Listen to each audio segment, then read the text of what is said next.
A graça e a paz do nosso Senhor Jesus. Amém. Irmãos, vamos abrir as nossas Bíblias no livro de Mateus.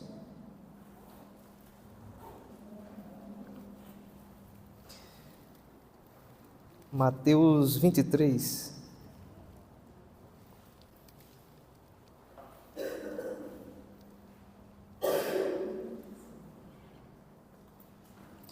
Mateus 23, a partir do verso 8.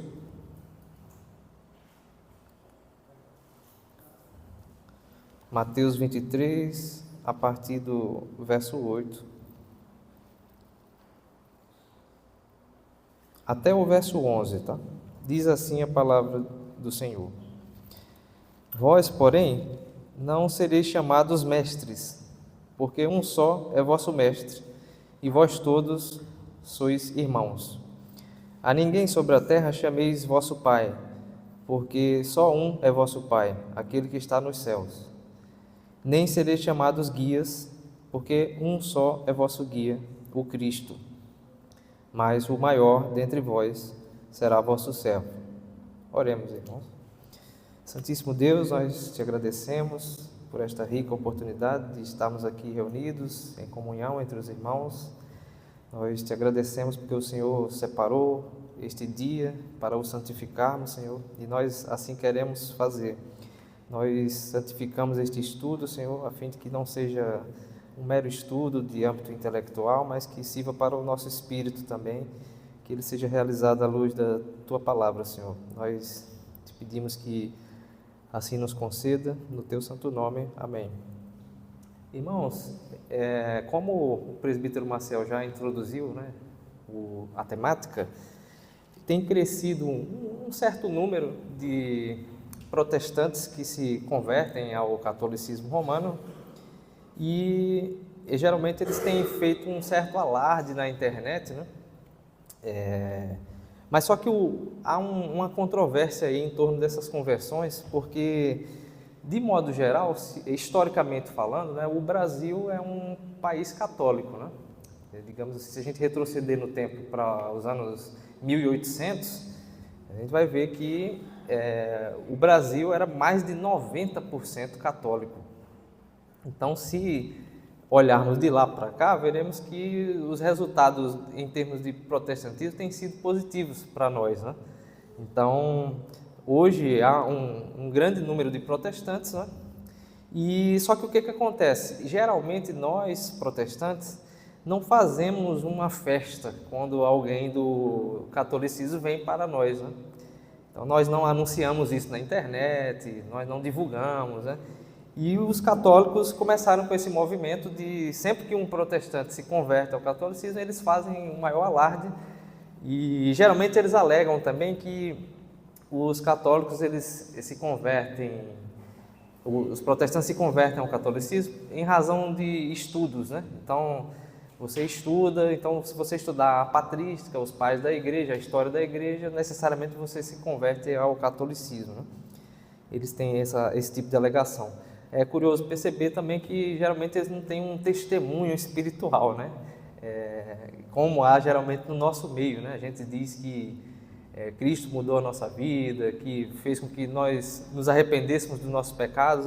Eles não, eles dizem que se converteram porque foram estudar a história, né? Então, há pelo menos dois modos de tratarmos essa questão referente ao papado, que é à luz da história e à luz do dogma, da doutrina propriamente, né? Em ambos os casos, nós veremos, eles estão profundamente equivocados, né? Tanto do ponto de vista histórico, nós defendemos então que eles falsificam a história, como também do ponto de vista do dogma, eles criam um dogma inovador que é contrário às Escrituras, né? Então, eu queria iniciar, pode passar? Com um apanhado histórico sobre o tema da jurisdição do bispo, né, na antiguidade. Então eu trouxe aqui pelo menos 3 concílios, 3 passagens, e a gente vai verificar que não é bem assim como eles defendem, né? Porque a base do papado está basicamente em Mateus 16, 18, né? Quando se diz, o Cristo diz, tu és Pedro e sobre esta pedra edificarei a minha igreja, e eles vão alegar que ali há uma, digamos, jurisdição concedida ao apóstolo Pedro, né?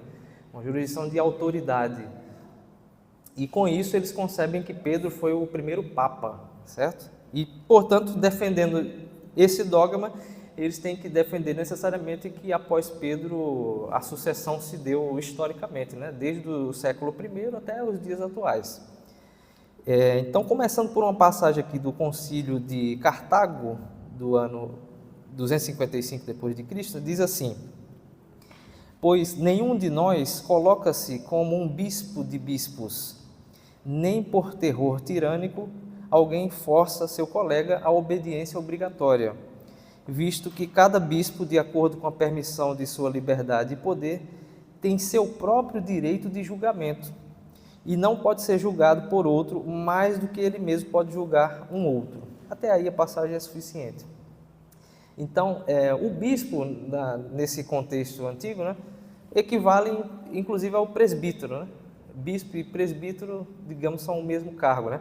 Mas historicamente, o bispo ficou conhecido como o que hoje denominamos como pastor. E o pastor, sabemos, é uma forma de presbítero, é um presbítero também, né? Então, nesse concílio de Cartago, né, o concílio geralmente é uma reunião de vários bispos de várias regiões, certo? Então, região do Oriente, do Ocidente, etc. E eles tomam uma decisão em conjunto. Pode passar, por gentileza? Aí, pulando um pouco, nós temos o primeiro concílio de Niceia, do ano 325, né, que diz assim: esse concílio é interessante porque ele já faz jus a um ponto de vista histórico. Diz assim, que o antigo costume no Egito, Líbia e Pentápole prevaleça, ou seja, que o bispo de Alexandria tenha jurisdição em todos estes, uma vez que o mesmo é de costume para o bispo de Roma também. Da mesma forma, em Antioquia e as outras províncias, que as igrejas mantenham seus privilégios. Então, nesse concílio, primeiro concílio de Nicéia, a gente percebe que os bispos, eles tinham autoridade sobre uma região específica, né? E o catolicismo romano, ele vai defender posteriormente que o bispo, ele tem autoridade sobre todas as igrejas. Então, todas as igrejas estão debaixo da autoridade do Papa, do bispo, dos bispos, digamos, né? E nos concílios aqui a gente está lendo o oposto disso, né? A gente percebe que não há um bispado que se sobrepõe a todos os demais, né? Aí a gente vai ver, passando um pouco mais adiante, no concílio de Cartago, 255, diz assim, não de Cartago, né? No Calcedônia, é isso mesmo, que Roma, nesse caso, ela gozava de certos privilégios porque ela era capital do Império Ocidental. Então, é comum, nesse caso, o bispo de Roma ter uma atribuição maior do que os demais, porque todos os bispos, eles se concentravam também na sede de Roma, né? Aí, nesse caso, esse concílio de Calcedônia, ele remete a um outro, que é o concílio de Constantinopla. E ele retoma o cânon. Quando se diz cânon, é um dogma proclamado, né? O cânon 3 do concílio de Constantinopla, né? Aí o cânon 28 desse concílio de Calcedônia vai dizer que, vai falar de uma nova Roma, ou seja, a capital do Império Oriental. Aí nesse caso, a justificativa que se dá é que é interessante, né? Lá na passagem abaixo diz assim: pois os padres retamente concederam privilégios ao trono da velha Roma, ou seja, a ocidental, né? Porque era a cidade régia, ou seja, era a capital. E os 150 religiosíssimos bispos, motivados pela mesma consideração, deram iguais privilégios ao Santíssimo Trono da Nova Roma, ou seja, da Roma Oriental. Então, a partir da leitura desses concílios, nós percebemos, na verdade, que não havia um bispo que detinha autoridade sobre todos os demais, uma espécie de jurisdição, né?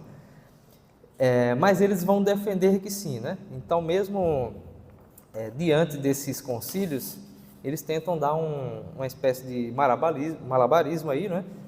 E vão defender que sim, né? Aí, passando um pouco mais adiante, não tem condições de a gente caminhar século por século, né? Mas aí, indo para o ano de 1075, tem um documento, né, do Papa Gregório VII, ele se chama Didactus Papae. E aqui eu separo alguns trechos, né, que são considerados canônicos também desse documento, em que ele diz o seguinte, né, que o seu nome deve ser recitado em toda a igreja, que este nome é único no mundo, que não seja julgado por ninguém. Parece até que a gente está falando de Cristo, né? Mas isso se refere ao Papa, né? Que a Igreja Romana nunca errou e nunca errará, segundo o testemunho das Escrituras. Que ninguém seja chamado católico se não concorda com a Igreja Romana. Então, após o século V, e aí caminhando para o século X em diante, a coisa desandou muito, né? E é nesse contexto aqui, tá? Um pouco mais adiante, 1500, que os reformadores vão, digamos, ousar se posicionar contrariamente, né? Nesse ano, em torno desse século aqui, né, que é o século X, XI, já havia ocorrido tentativas de pequenas reformas, né? A gente tem alguns casos, né, de tentativas, mas mal sucedidas, porque a Igreja de Roma ela acabou se estabelecendo sob a luz também do próprio Império Romano, né? Se a gente observar o governo da Igreja Romana, que é um governo monárquico, né, ele é muito baseado no próprio Império Romano, né, que o imperador detinha um poder sobre tudo, né? E isso ocorre com o Papa também. Então, se a gente observar historicamente, o governo da Igreja Romana tem muito mais a ver com o Império Romano do que com as Escrituras, né? Com o modelo de governo que a gente lê nas Escrituras. Pode passar, por favor. Certo, aí indo mais adiante, né, Concílio Vaticano I, a gente tem esse tipo de declaração, né? Se, pois, alguém disser que o apóstolo São Pedro não foi constituído por Jesus Cristo príncipe de todos os apóstolos e chefe visível de toda a igreja militante, ou disser que ele não recebeu direta e imediatamente do mesmo nosso Senhor Jesus Cristo o primado de verdadeira e própria jurisdição, mas apenas o primado de honra, seja excomungado. Então, essa é a situação, né? Antes de promulgarem assim, um dogma em um documento, em um concílio, né, esse tipo de doutrina já vem sendo, né, proclamada há muito tempo, né? Então é até interessante observar isso, né? Porque, por exemplo, tem várias doutrinas marianas que ainda não estão documentadas, mas que eles já vêm proclamando, né? Por exemplo, Maria como corredentora.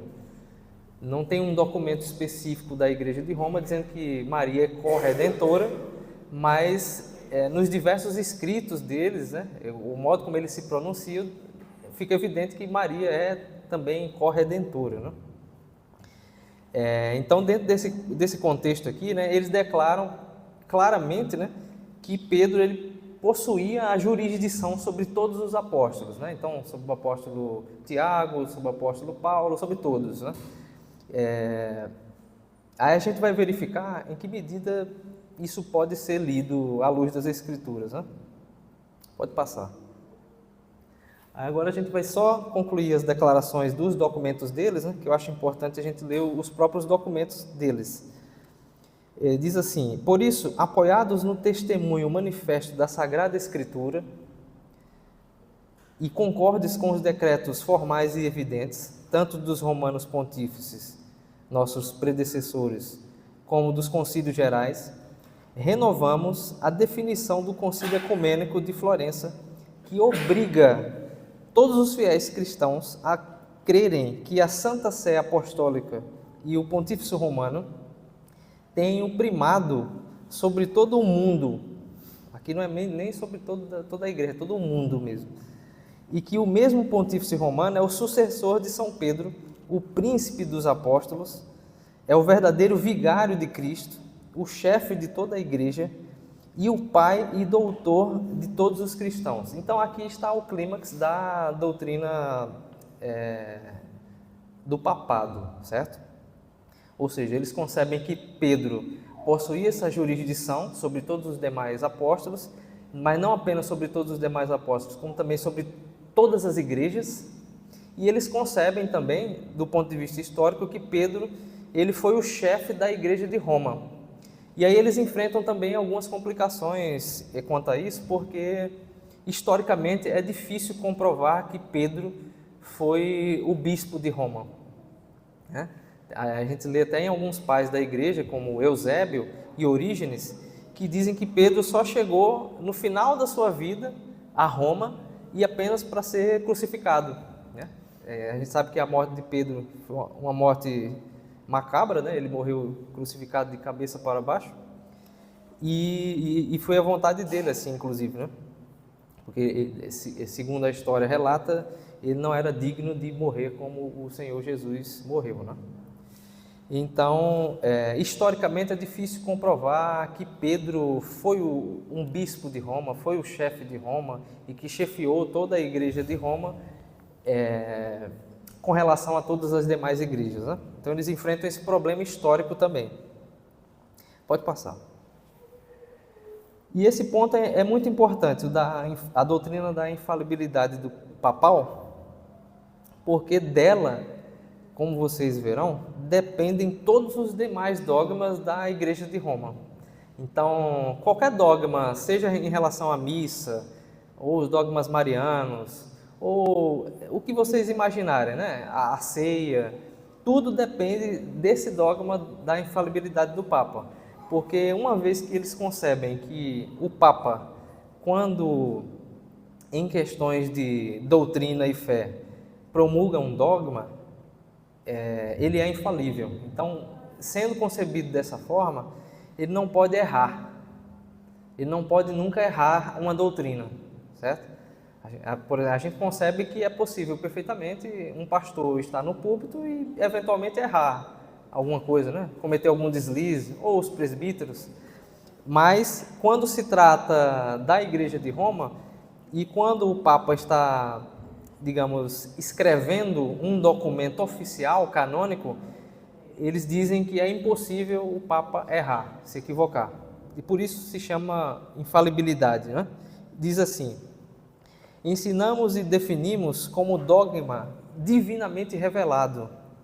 Então vocês veem que eles concebem que a revelação não cessou, né? Eles não são cessacionistas nesse caso. Que o Romano Pontífice, quando fala ex cátedra, ou seja, quando ele está na cadeira dele anunciando um dogma oficialmente, né? Isto é, quando no desempenho do ministério de pastor e doutor de todos os cristãos define com sua suprema autoridade apostólica, remetendo a Pedro, né, sucessão, alguma doutrina referente à fé e à moral para toda a igreja, em virtude da assistência divina prometida a ele na pessoa de São Pedro, goza daquela infalibilidade com a qual Cristo quis munir a sua igreja quando define alguma doutrina sobre a fé e a moral, certo? E diz assim, e que, portanto, tais declarações do Romano Pontífice são por si mesmas, e não apenas em virtude do consenso da igreja, irreformáveis. Se, porém, alguém ousar contrariar esta definição, o que Deus não permita, seja excomungado. Então, até aqui, meus irmãos, nós vimos, primeiro, um ponto de vista mais panorâmico da história, né, dos concílios, muito rapidamente, e, posteriormente, a própria doutrina dos católicos romanos, né? A doutrina da infalibilidade do Papa, certo? Aquilo que constitui propriamente o conceito de papado, na igreja deles, né? Basicamente consiste em dizer que Pedro detinha a primazia sobre toda a igreja, sobre todos os apóstolos, e que uma vez que Pedro chefiou a igreja de Roma, aqueles que o sucederam em Roma, portanto, tem esse detalhe que é muito importante, foram igualmente bispo dos bispos, certo? Apóstolo dos apóstolos. Então, é uma doutrina interessante para avaliarmos, porque nós, do ponto de vista reformado, não concebemos que tenha havido sucessão apostólica. Nós compreendemos que o cargo de apóstolo, né, era um cargo especial, né? Foi um cargo, digamos assim, instituído pelo próprio Cristo, e que após a morte do próprio Cristo e dos próprios apóstolos, esse cargo ele cessou, né? Ele não existiu mais apóstolos. E o conceito de Papa consiste justamente em que o Papa é um apóstolo, mas não apenas um apóstolo comum, mas o apóstolo dos apóstolos, certo? Pode passar, por favor. Agora nós entramos no nosso ponto de vista que nos interessa mais, a nossa análise, né? Questionando esse dogma, tá? A pergunta que devemos fazer é: Pedro possuía realmente essa primazia sobre os demais apóstolos, né? Aí eu estou me baseando aqui no livro do Torretini, né? Foi traduzido como Compêndio de Teologia Apologética, volume 3, em que ele faz uma análise sobre a jurisdição do bispo de Roma e se isso é biblicamente defensável ou não, certo? E ele faz essa diferença entre tipos de primazia, né? Existe uma primazia de ordem e vocação, que é aquela que nós entendemos que Pedro possuía, e existe uma outra que é de autoridade e jurisdição, que é aquela que nós entendemos que Pedro não detinha, certo? Então, em Mateus 10, 2, na menção aos 12 apóstolos, Pedro é chamado de o primeiro, certo? Então, ele é considerado também, historicamente, o mais velho dos apóstolos. Então, é provável que Pedro realmente tivesse um certo respeito diante dos demais apóstolos, em razão da sua idade e em razão da sua escolha, certo? Porque ele é chamado de fato de o primeiro, né? E é interessante observar também que nas reuniões dos apóstolos, juntamente com Jesus, Pedro era quase sempre o primeiro a falar, né? E muitas vezes ele se precipitava em razão dessa ansiedade dele, né? Tem vários episódios, alguns dos quais a gente vai analisar aqui, né?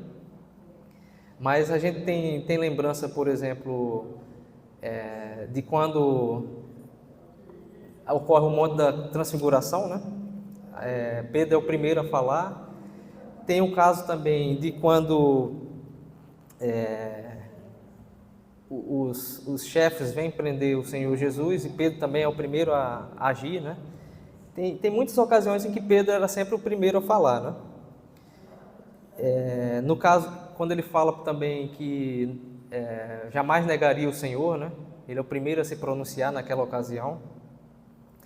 Pode passar. O que nós percebemos, no entanto, à luz das Escrituras, é que havia sim uma igualdade dos apóstolos, né? A gente não percebe em momento algum o nosso Senhor concedendo uma autoridade maior a Pedro ou a João, ou a Tiago, por exemplo, né? E a gente analisa isso com base em João 20, né? Porque Cristo envia os apóstolos igualmente, ele sopra o Espírito igualmente nos apóstolos, né? E ele também concede o poder a eles de perdoar e reter pecados igualmente. Então, a partir disso, a gente percebe que eles receberam os mesmos poderes, digamos, né? Em pé de igualdade, certo? A gente não observa, por exemplo, que Pedro tenha recebido um poder especial que não pudesse ser comparado a um outro poder que os demais apóstolos tenham recebido. Não existe isso, né? O poder de pregar e batizar também é-lhes concedido igualmente, né? E a igualdade de tronos, né? Isso é dito pelo próprio Cristo. Pode passar. Isso é na, digamos, estadia de Cristo na Terra, né? Mas após a ascensão de Cristo, se a gente observar também à luz das Escrituras, veremos que os apóstolos mantiveram essa igualdade, né? Por exemplo, na eleição de Matias, né? A eleição de Matias no contexto de Atos 1 ocorre em razão, né, vocês devem lembrar, do fato de que Judas se suicidou, né? Traiu o Senhor. Então, como o Senhor havia eleito 12 apóstolos, era necessário que houvesse os 12 apóstolos. Inclusive esse número 12 é muito simbólico desde da era da Antiga Aliança, né, do Antigo Testamento. Então era necessário que se mantivesse esse número dos 12. E o que acontece? A eleição dos apóstolos na estadia de Cristo na Terra se deu pelo próprio Cristo, né?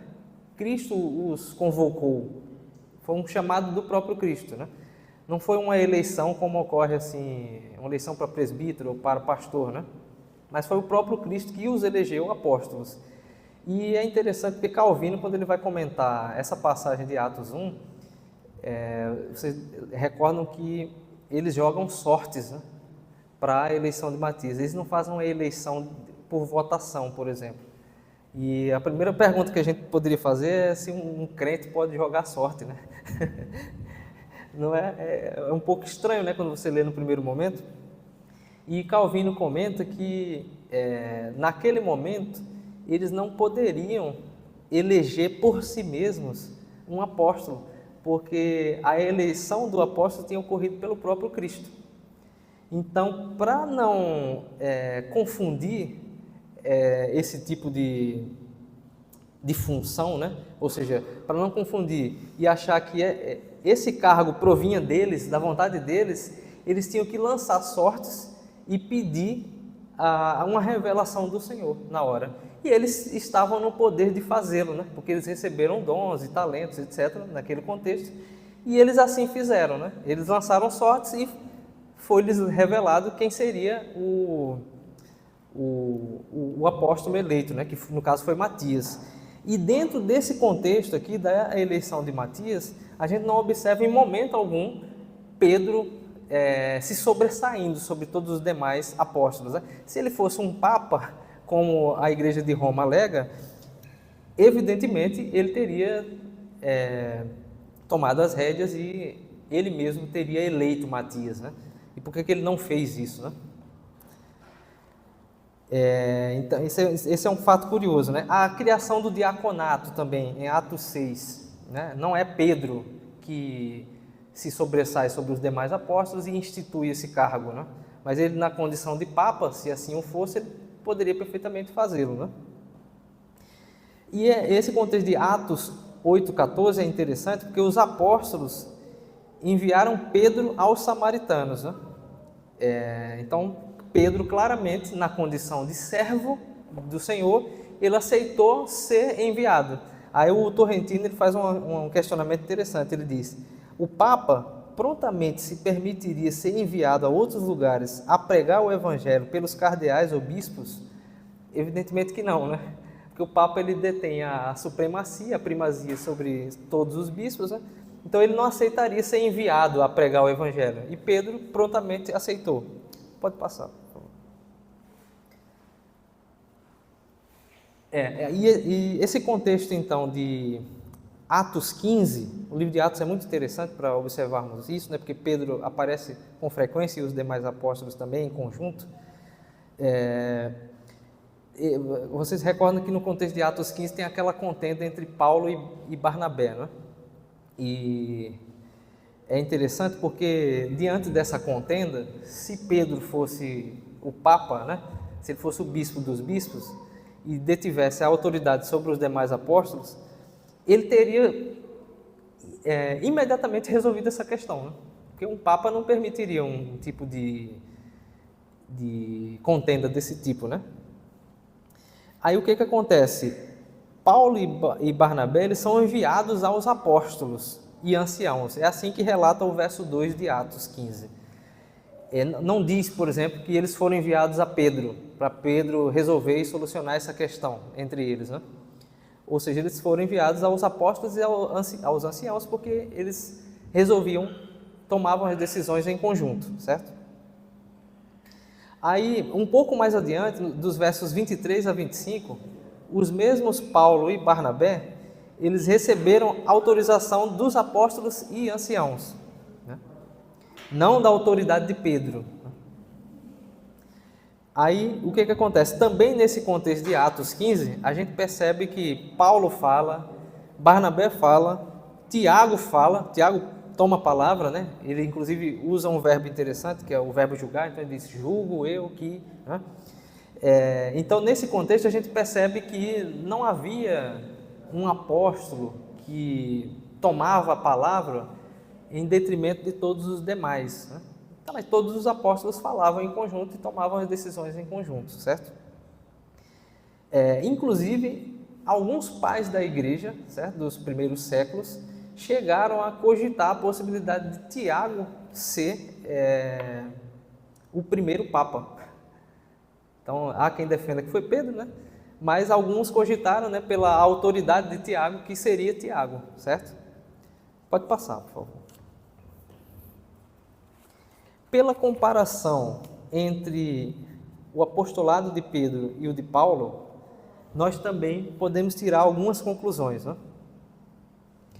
Primeiro que Paulo constata, em 2 Coríntios 11:5 e 12:11, né, que o seu apostolado não foi inferior ao de nenhum apóstolo. Então, estaria Paulo pecando, contrariando o papado de Pedro, né? Porque se defende que o apostolado de Pedro foi superior ao de todos os demais apóstolos, então o apóstolo Paulo estaria mentindo aqui, certo? E outra coisa, né, o apóstolo Paulo repete isso, né? Ele faz questão de repetir que o seu apostolado não foi inferior ao de nenhum apóstolo. Aí o que acontece? Um bispo hoje, ele jamais falaria dessa maneira. Digamos assim, um papa, se a gente tomar um papa como referência, ele jamais iria falar como Paulo fala em relação aos demais, né? Em relação a um pastor, a um presbítero, né? Aí tem um contexto também de Gálatas 2, né? Gálatas 2, Paulo claramente dá uma dura repreensão em Pedro, porque Pedro, a gente vai analisar isso melhor depois, né, a seguir, porque Pedro não estava querendo se juntar com os gentios, né?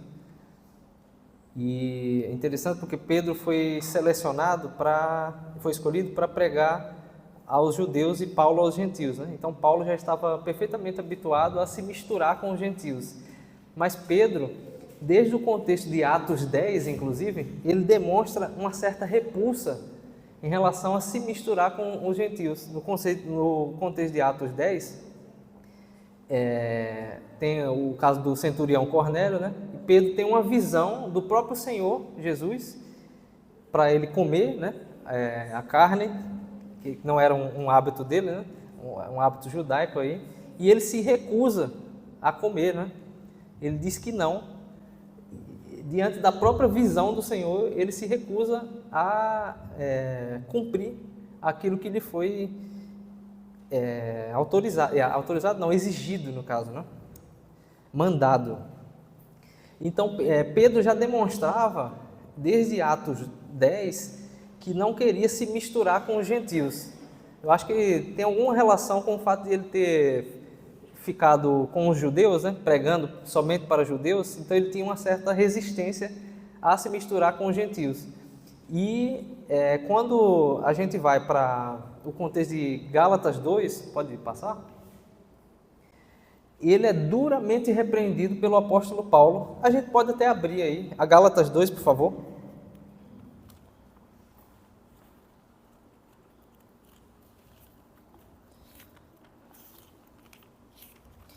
Essa passagem aí é uma pedra no sapato dos papistas, né? Gálatas 2, a partir do verso 11 até o 21, vale a pena nós lermos.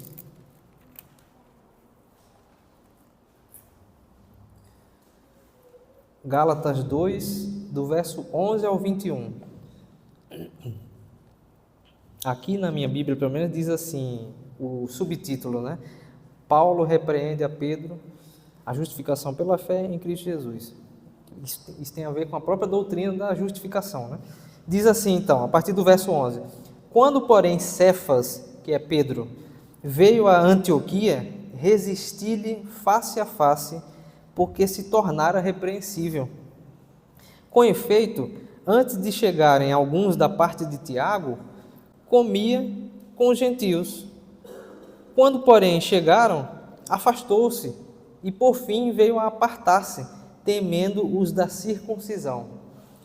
E também os demais judeus dissimularam com ele, a ponto de o próprio Barnabé ter se deixado levar pela dissimulação deles.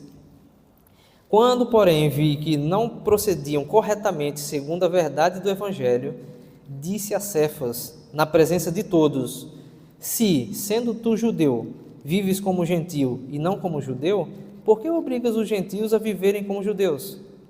Nós, judeus por natureza, e não pecadores dentre os gentios, sabendo, contudo, que o homem não é justificado por obras da lei, e sim mediante a fé em Cristo Jesus, também temos crido em Jesus Cristo, para que fôssemos justificados pela fé em Cristo, e não por obras da lei, pois por obras da lei ninguém será justificado. Mas se, procurando ser justificados em Cristo, fomos nós mesmos também achados pecadores, dar-se-á o caso de ser Cristo ministro do pecado? Certo que não, porque se torna a edificar aquilo que destruí, a mim mesmo me constituo transgressor. Porque eu, mediante a própria lei, morri para a lei, a fim de viver para Deus. Estou crucificado com Cristo. Logo, já não sou eu quem vive, mas Cristo vive em mim. E esse viver que agora tenho na carne, vivo pela fé no Filho de Deus que me amou e a si mesmo se entregou por mim.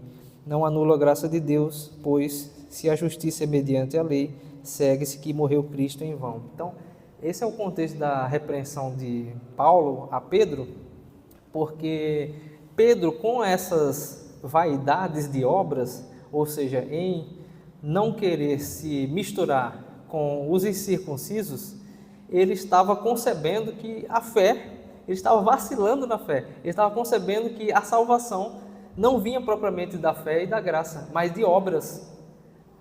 Isso é uma duríssima repreensão da parte de Paulo em relação a Pedro, né? Porque Pedro demonstra aqui uma fraqueza na fé. Ele já tinha sido doutrinado, ensinado corretamente, e ainda assim vacila na fé aqui. Então, nesse contexto, será que um Papa poderia ser corrigido tão duramente como Pedro foi da parte de Paulo? Acredito que não, né? E nesse contexto, né, a gente percebe que Paulo se coloca como igual entre Pedro, a tal ponto de fazer a sua repreensão, mas em certo sentido, não no sentido de jurisdição, né, mas em certo sentido ele demonstra até uma superioridade em relação a Pedro, porque ele se coloca naquele momento como superior a Pedro para poder corrigi-lo, certo? Então, a gente percebe justamente essa igualdade, essa paridade entre o cargo do apostolado, né? Entre os discípulos. Pode passar, por favor. E, deixa eu ver, a própria declaração de Pedro, em 1 Pedro 5,1, né? Pedro se coloca como um igual, né? Ele se coloca como um presbítero e como igual aos demais presbíteros, certo? Ele não reivindica para si uma primazia e nem proíbe, né? E proíbe toda e qualquer dominação na igreja. Essa passagem de 1 Pedro 5 é muito interessante porque Pedro realiza justamente o que ele proíbe justamente o que a igreja de Roma realiza, que é a dominação por parte de um chefe, um apóstolo específico, né, na igreja. Então não há nada assim que a gente perceba nas falas de Pedro que o caracterizem como um papa, certo? Alguns vão alegar, né, da fé católica romana, que não é porque a palavra papa não está na Bíblia que não significa que Pedro não fosse papa, né? Mas aqui não é uma questão só de palavra, é uma questão de função, de cargo mesmo. Será que Pedro atuava nessa função, nesse cargo, né? As próprias palavras de Pedro e os atos dele. Então, quando a gente reúne as palavras e os atos de Pedro, a gente percebe que dele não tinha nada de papa, certo?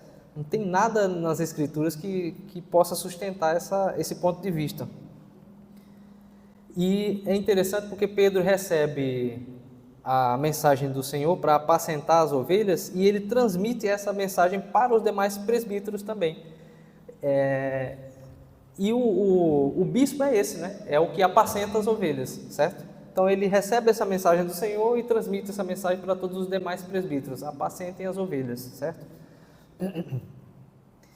Pode passar, por favor.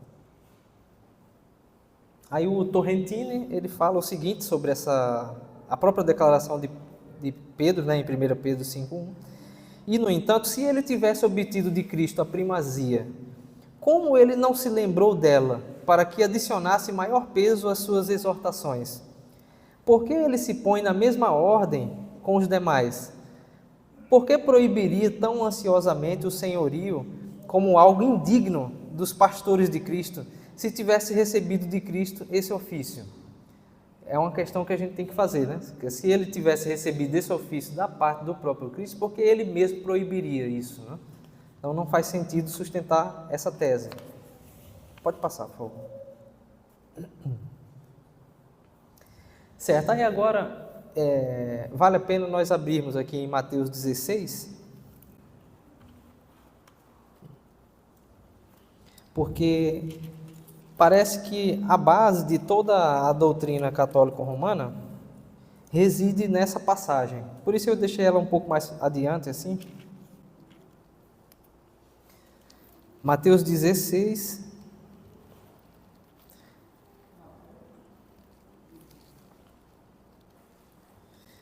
Vale a pena lermos aqui a partir do verso 13, tá? Do verso 13 até o 18, por favor. Pode ler, Marcelo, por favor. E chegando Jesus às partes de Cesareia de Filipe, interrogou seus discípulos, dizendo: Quem dizem os homens ser o Filho do Homem? E eles disseram: uns João Batista, outros Elias e outros Jeremias ou um dos profetas. Disse-lhes: E vós, quem dizeis que eu sou? E Simão Pedro, respondendo, disse: Tu és o Cristo, o Filho de Deus vivo. E Jesus, respondendo, disse: Bem-aventurado és tu, Simão Barjonas, porque tu não revelou a carne e o sangue, mas meu Pai que está nos céus.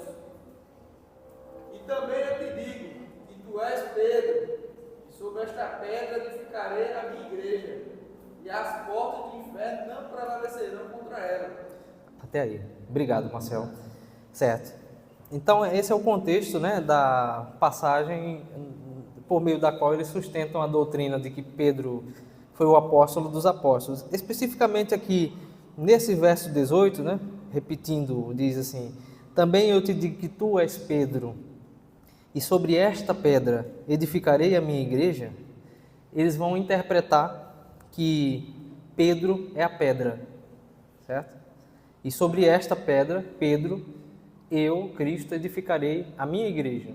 Então, eles interpretam dessa forma. Há muitas controvérsias quanto a essa interpretação, né? Ao longo da história, alguns interpretam que a pedra é Cristo, que a pedra é o próprio Pedro mesmo, alguns sustentam.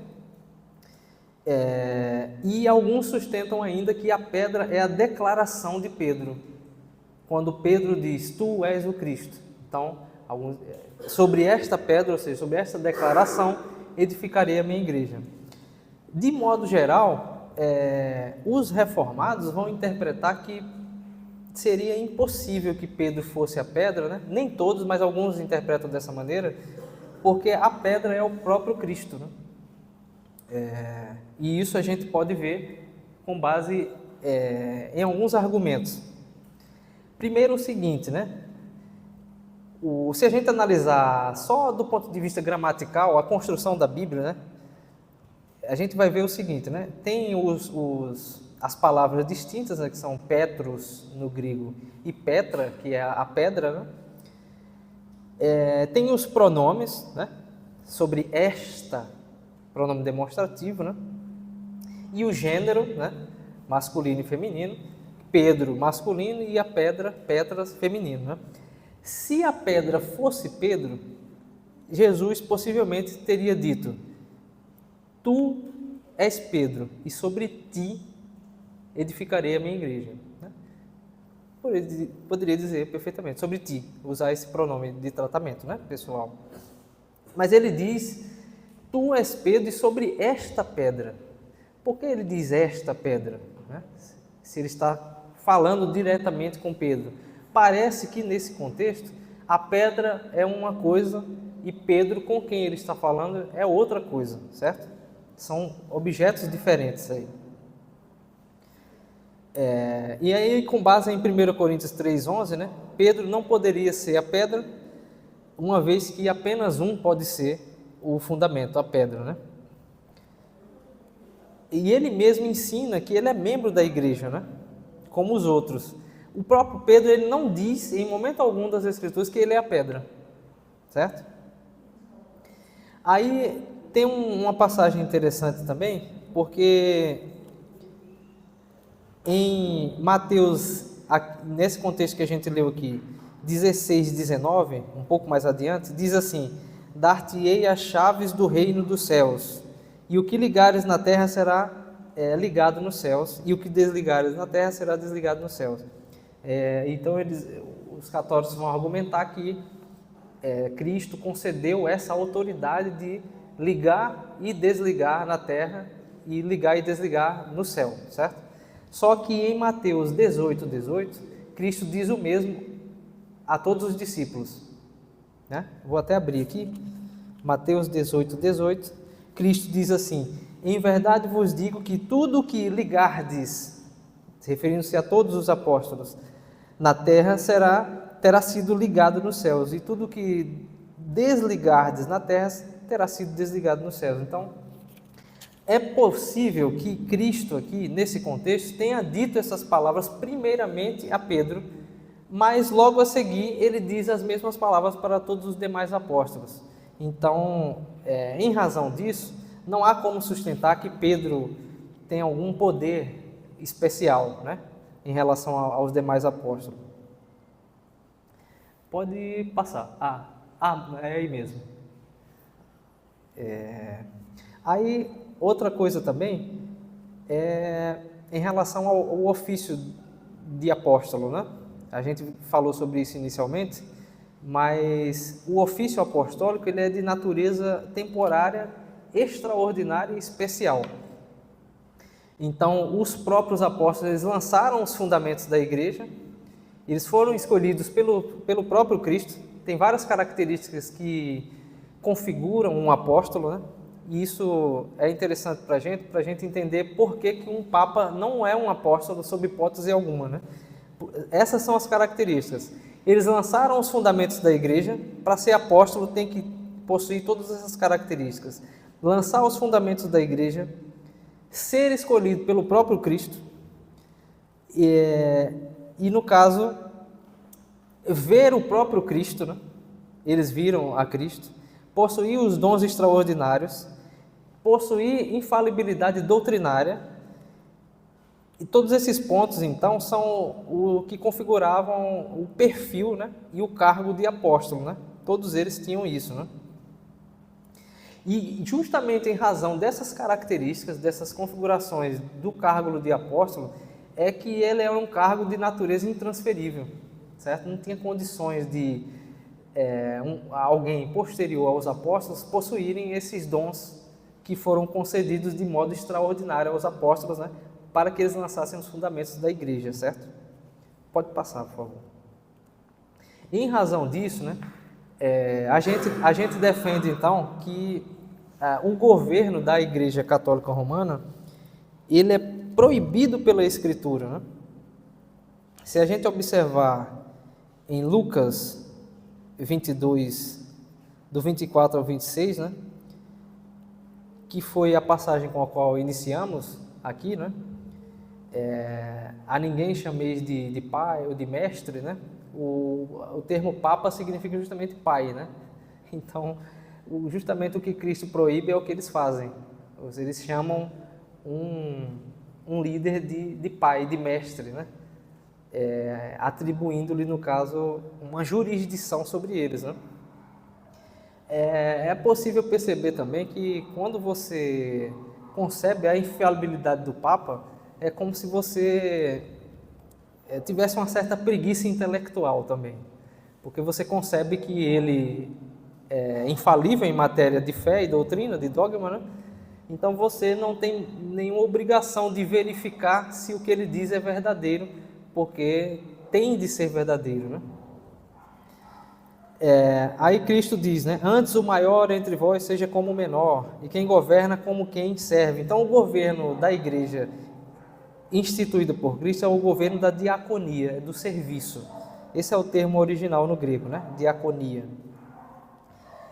Então, Cristo orienta a que os apóstolos sejam como quem serve, ou seja, como diáconos, certo? O termo aqui não é no sentido técnico do cargo do diácono, mas no sentido daquele que presta serviço, que serve. Então, com base nisso, né, a gente tem essas passagens que já analisamos, né, Cristo proibindo a autoridade e a supremacia na igreja, o próprio Pedro proibindo essa supremacia e autoridade, né, e o apóstolo Paulo aqui em 1 Coríntios 1:24, né, ele diz que os apóstolos não possuíam domínio sobre a fé dos fiéis, né.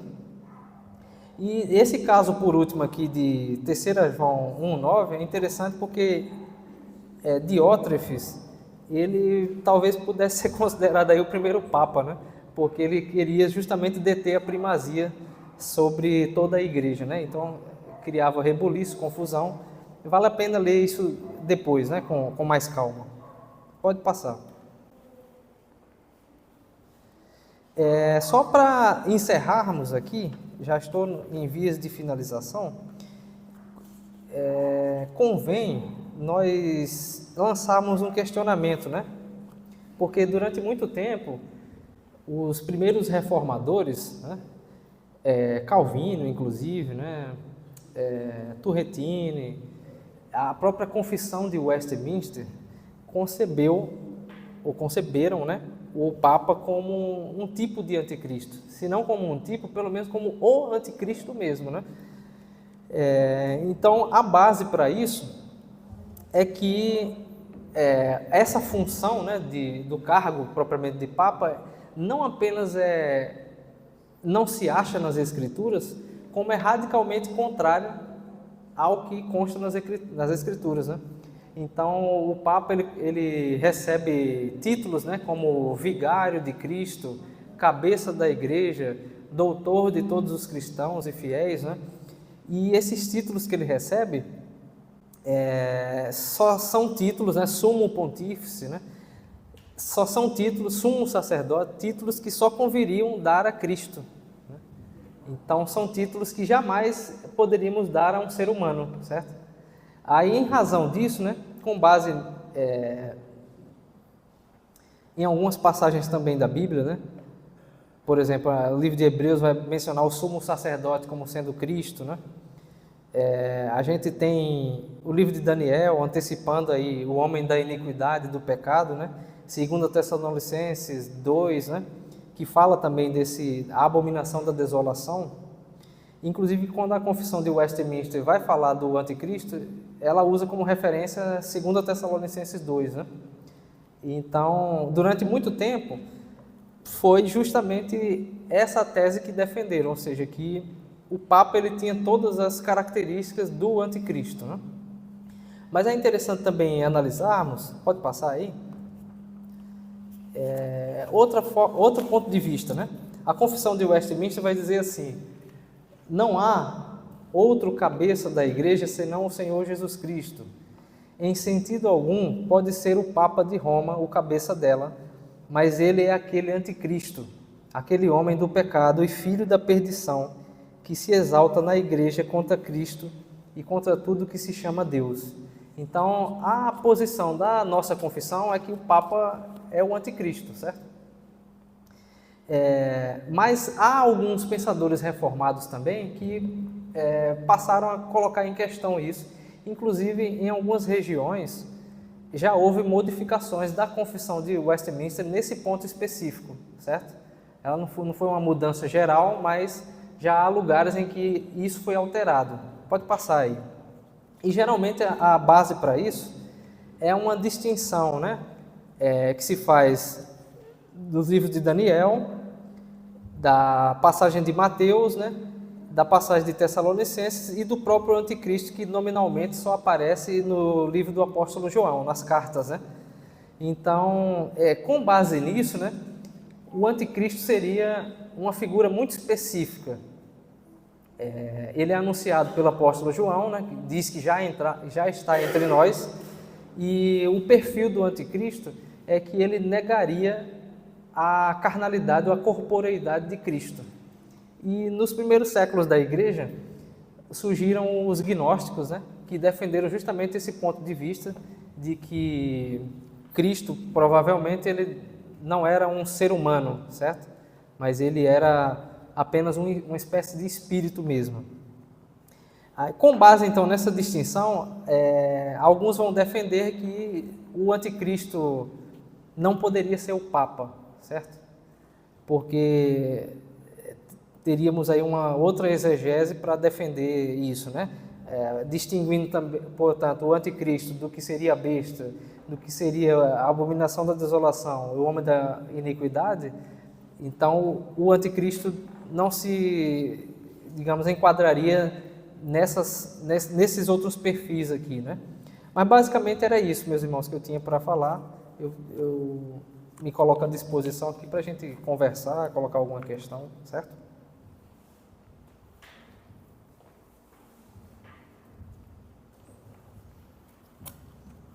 Irmãos,